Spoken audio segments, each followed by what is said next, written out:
Hi, I'm Sarah, And I'm Tess. and this is the Basically Bookish podcast. Today we're diving into Great Big Beautiful Life by Emily Henry, her most vulnerable and emotional novel yet, that wrecked us in the best way possible. As always, we'll start off with a spoiler free review. So if you haven't finished the book yet, or you're just curious whether it's worth the hype, you're safe for the first part. Then we'll let you know before we slide into the second half with all the spoilers and all the details. This is a story that's beautifully heartbreaking and honest, and we're going to talk about it all. If you're new here, welcome. Hit follow, leave a review, and subscribe on YouTube or wherever you're listening.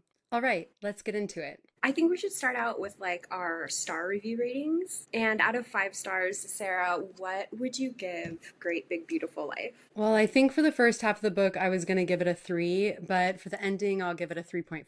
It really Okay. surprised me. I think that's fair. I do think that this was probably a 3 star read for me, and it might have been that I just didn't find it at the right time.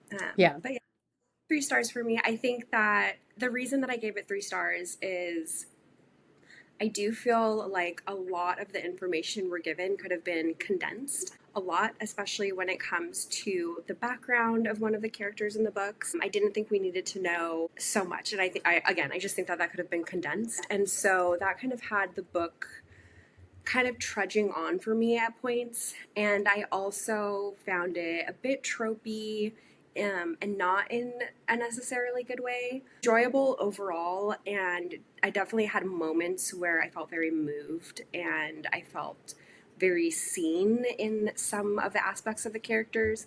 But overall, I think I would say 3 stars. Yeah, I agree with you. I think it was happening at the same time as The Great Big Beautiful Bill, and I couldn't help but notice the two happening at the same time. And I wonder who ripped off the other, because I Oh feel my god. like Great Big Beautiful Life happened first. Could you imagine? I would be irate if that happened. I also saw another creator refer to it as Great BBL, and I cannot unsee that. No, it's so true. Yeah, I think that Margaret, which is our Yoko Ono, Courtney Love character, I think that for me, she just was, like you said, really trope heavy. And I just felt like at some point this book is going to teach me something. And I don't know, it just felt like, I don't know, maybe advice from like an older woman. The entire beginning of it, when she's like, I think there's one part where she says, "Now that's good thinking," when Alice suggests something to go eat. And I just felt my eyes rolling constantly during those parts. Right. Yeah, so my first thought about this book is that it's privileged fun. It reminds me of like Knives Out or something, even though there isn't a murder. And it's like Margaret is like, "Alice and Hayden, come to my mansion and play these games." Really early on, I think it's like in chapter 2, there's a quote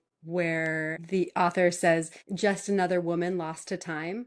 And I felt like that was overwhelmingly ominous throughout the entire book. I kept like coming back to it, thinking about what that could possibly mean. Also, just another woman lost to time kind of killed me. And that just completely brought me back to Manacled.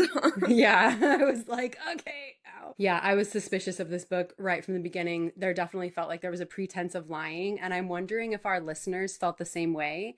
For the first 10 chapters, I kept getting annoyed with the characters because I could tell someone was lying immensely and I couldn't tell which character it was. That's so interesting. I didn't necessarily pick up on that until they started finding inconsistencies with Margaret's story. Yeah, I wonder if I have some insight once we get into the spoiler section as to why I was able to pick up on that so quickly. But I also wanted to say that Alice, for me, was more like the manic pixie dream girl that you had mentioned previously with Poppy. Right. And I'm feeling like I'm seeing that everywhere since you said it. I feel like I'm seeing that characteristic. Very popular trope. I That's definitely something that I actually texted you about because I feel like at some points, so we did do a review of People We Meet on Vacation, and in that book I do feel like there's a grumpy sunshine aspect where the girl is very sunshine, she's very manic pixie dream girl, and then we have this kind of more like dour, reserved man. And I feel like that trope just got turned up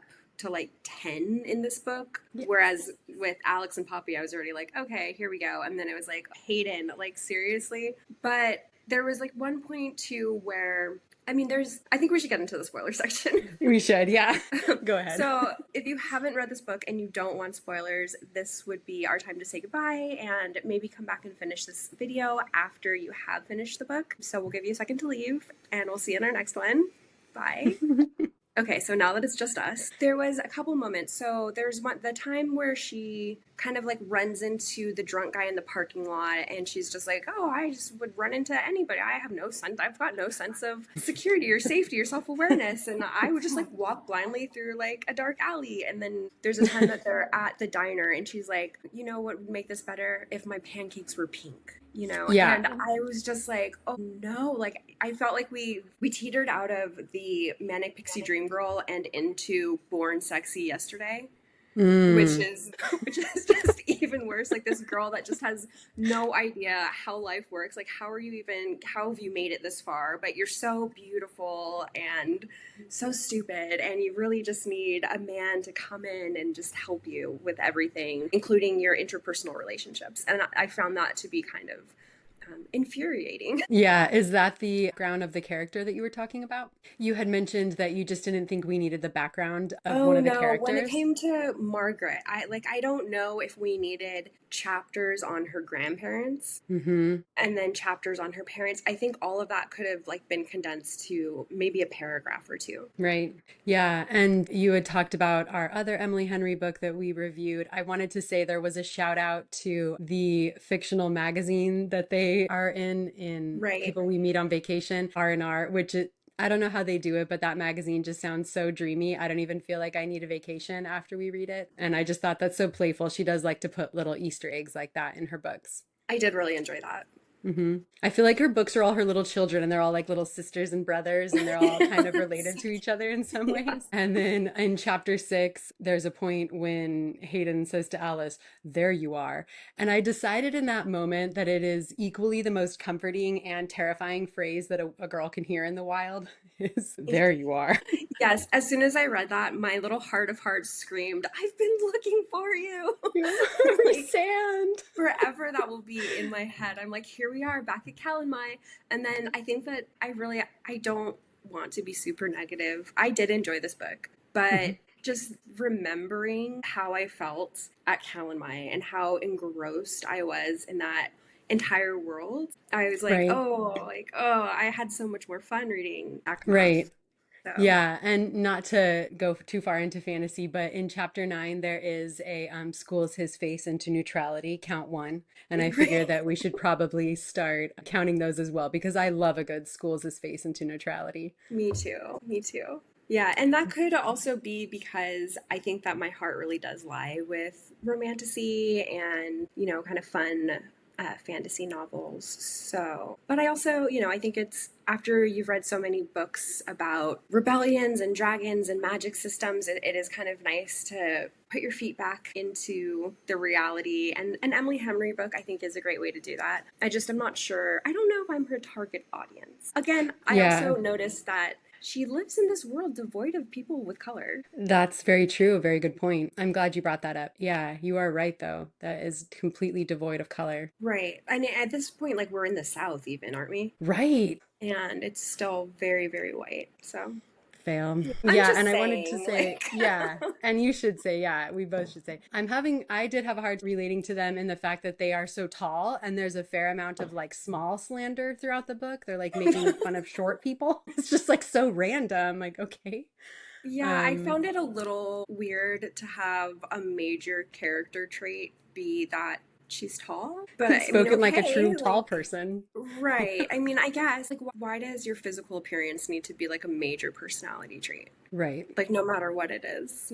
Yeah, and you're right. Margaret is very trite. There's that part where she says, "My family let the lid off Pandora's headline, and now we can't stop it coming for us." It's very don't cry for me, little rich girl trope. Right. Yeah.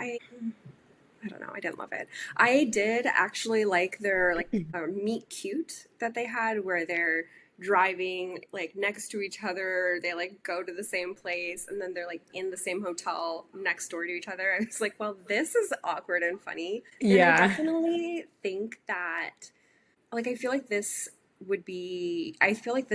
was written to be on screen. Mm-hmm. I think that, I don't know, I could definitely see it being adapted into a movie or a TV show at some point. And I like kind of wonder if that's like part of her intention of writing it in Yeah, the way that she did. right, because I felt like the group chat storyline was really secondary and sort of outside. But when they came in real life to her mother's house, it's almost like I could picture that scene in the movie where girl's been texting her group chat throughout, and she's like finally at this low point, and now here's the group chat in real life, and Right, it very much like Sex in the City. right. Speaking of her mother, I do think that Emily Henry has a way of writing complicated family dynamics that I really appreciate and relate to. And not in the sense of like Hayden, but in the sense of Poppy and her mother and how they've dealt with the grief and the loss of her father. Poppy constantly feeling that she's misunderstood by her mother, not feeling like she really belongs in the family. And I did think that that was really written really well. And the resolution that they have between mother and daughter towards the end of the novel, that really got me. I was crying.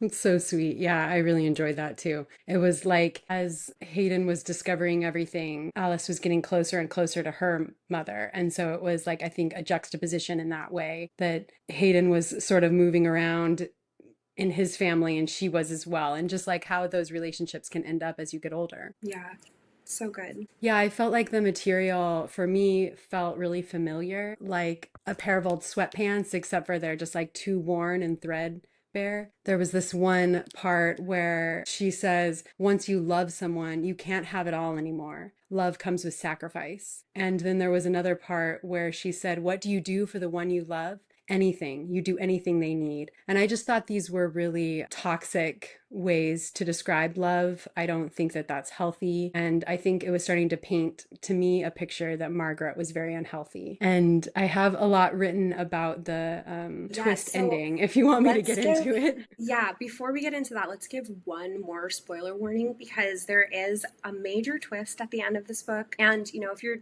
fine with some plot spoilers and you're still here, this probably will ruin this book for you, or you might just look at it with different eyes from the beginning and it could give you a whole different experience with the book. But again, we're about to reveal the plot twist, so if you don't want to hear it, goodbye. Really quickly, before we go any further, we wanted to give a bit of a trigger warning. We're about to get into some more sensitive topics, and as Sarah just eloquently put it, have a great big beautiful cry. So if you would rather not do that, we'll see you in our next episode, and thanks for joining us in this one. Thanks. All right, let me build my soapbox, get right on top of it. When Hayden said, I thought, I told you that about his mother's adoption, I knew it was the big reveal in that moment. In my experience, media and oftentimes society at large are very eager to pass off adoption as casual. It's no big deal. I also think that they accidentally give away some of their more honest feelings when adoption is portrayed in the very popular, almost singular approach taken to it, the oblivious adoption trope. Now, anyone can be oblivious in this trope, the child, the mother, the father, the community, or the reader. But if we take a closer look at those fictional characters, insert Luke Skywalker, Mowgli, Mystique, Loki, Aelin Galathynius, etc. My personal first experience with this character was Bam Bam from the Flintstones. They are shown as other, often misfit, conflicted, raised by wolves type. It's even used to excuse their behavior at times. Maladjusted? Oh well, Loki is adopted, so. Adoption, I believe, is one of the last frontiers of sensitivity. Portraying something very loaded as casual is, as we know, a memification vehicle, meaning that it becomes funny, a joke. The more classic take being, you never wondered why you weren't as hairy as the rest of us, son? In my experience, being adopted categorically changes how people treat me. And so, speaking from my own experience only, you give out that information with the knowledge that once it is out of the bag, it cannot be let back in. So for Hayden to say, I thought you knew so quietly, casually, I knew the oblivious adoption trope was incoming. And hiding an adoption? Don't even get me started. All the lies required to do that. And the thing is, you're working against biology. So 9 times out of 10, you're going to lose because, as Jeff Goldblum has told us, life finds a way. The NDA, of course, makes it so that she can't talk about it. But the whole I can't tell him because it's not my story. If someone is lying about adoption, to the point where the child is an adult and you're this close to having that conversation, let me relieve you of your guilt. You tell them, I take Hayden's side on this. You be honest. You tell the truth. And that's my whole point. If it's so casual, then what's everyone worried about? I appreciate the author's portrayal of the sheer scale of the damage that can come from adoption. There's at least 3 generations of fallout shown, and that doesn't include people like Alice, who just had to stand by and watch the person she loves be ripped apart by their crumbling identity. But mostly, I'd like to point out, spoiler, it's the lying that rips them apart. Adopted children have no choice but to accept their circumstances, and their wounds will likely heal with patience and understanding. But the lying is a fresh type of betrayal and one that could be taken personally by the person being lied to. Leaving the adopted mother out was an interesting choice and one that I think supports a simple truth. Adoption begins as a wound. That's how it starts. And everybody, all 3 parties, the biological mom, the adopted parents, and the adopted child, develop sensitivities during the healing process. But in my lived experience, forgetting is not part of the process. Research supports what I'm saying. Adoptees are more likely to battle mental health problems, addiction, and suicide. I thought the story also correctly portrayed real life in the sense that when the narrative is centered on the biological mother, which it often is, much has to be secretly kept and lied about in order to support the story. And in turn, we are left focusing on the damage done to the biological mother. I think the child gets lost in that story, all while being told that this is what's best for the child. This is why it's being done. In this book, this extremely confusing narrative comes out of Margaret's story, not her daughter's. Her daughter, Hayden's mother, is nearly forgotten and not even named. Okay, I'm changing my rating. This is a 1-star book. Emily Henry, I'm coming for you. I like it. I bumped it up because I love being given the opportunity to talk about something that not a lot of people get to talk about. I'm a firm believer that adoption only happens to children. Margaret and even Alice get the luxury of processing this with an adult mind, whereas Hayden's mother and even Hayden himself have to look back and sift through memories and confused emotions, searching for semblance and creating a cohesive narrative, which psychology has shown a strong sense of identity is essential to long-term happiness. But I mostly appreciated the author hammering home that the trauma that Margaret endured led her to believe that she had made the right choices for her life. That's very believable and often true in real life. It's important to note that adoption typically doesn't happen under good circumstances. Someone either has a child they can't take care of, or someone has want of a child they cannot have. Of course, there are exceptions, but as much as I am contractually obligated to find Margaret's character complicated, I do find her to be an objectively hateful person, turning her niece away and burning everything. I think Margaret is objectively the villain of this story. I agree. Sorry. No, I'm so happy that you felt comfortable enough to share that. It means a lot. Yeah. Yeah. And I'm always here to Thanks. listen.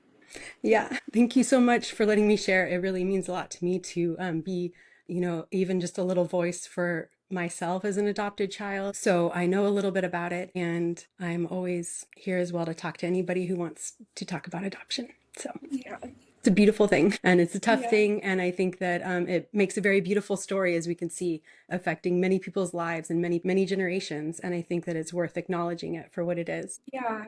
I think that was so well said. Thank you for sharing. Yeah. Okay, let's take a minute. But I did think it was really, I know we're so bad at crying on the internet, but I did find the whole time, I was like, what's this bitch? Every single chapter, I was like, someone is so full of it. Someone is so lying. Someone is about to break someone's heart. And then I was like, oh, that's why, because it's my lived experience. I know what these little threads amount to, I hate you, Emily Henry. I know. It's just. Yeah. Is there anything else that you would like to say before we wrap up our coverage of Great Big Beautiful Life? Would you recommend this to anyone? I think it's the same way that I would recommend Homeward Bound or something to someone. It's just very sad. You sort of have to go through it. It's something that you can only really understand once you read it. But I think that the story's told very often. Oblivious adoption is one of the most popular tropes out there because it provides that big bang for the buck. Yeah, I think that it's a good story to familiarize yourself with. 5 to 7 million adoptees in the United States, and they're 4 times more likely to struggle with things like addiction and suicide, more likely to be in touch with a mental health care provider, and probably would love to share their story. Yeah, again, thank you. Yeah, thank you, Tess. Being so brave. So nice. Everybody calls it brave, but it's just I'm just trying to help people understand because I know I'm not alone. If I see one nasty comment, I will find you. That's okay. We're pretty used to it. But yes, don't do that. Don't be mean on me either. I'm so glad I got to talk about that though. I hope I didn't like freak out through it. I think you did great. Thanks for joining us today. Next episode, we'll be updating you on our half year check in. Also, if you're following along on our Throne of Glass coverage, we are still working on those episodes. We're working on Air of Fire, and we're going to be getting those out to you really soon. But next episode, we want to just kind of check in and see if we're on track to finish our 2025 TBR and what we've thought of the books that we've read so far. And before you go, we want to know your thoughts. Did you cry? Did you fall in love? Did you learn a little bit about someone else or maybe even a little about yourself? Because we did. Tell us your favorite quote from the book or something that surprised you. If you made it all the way to the end of this video, leave us some sort of flower emoji or any bright, life-affirming emoji in the YouTube comments so we know that you've made it this far. And if you're listening on Spotify or Apple Podcasts, take a second to leave a rating or review. It helps other readers find the pod and means the world to us. Subscribe for more bookish breakdowns. And don't forget to follow us on all social media under Basically Bookish Pod. Until next time, Happy reading! reading.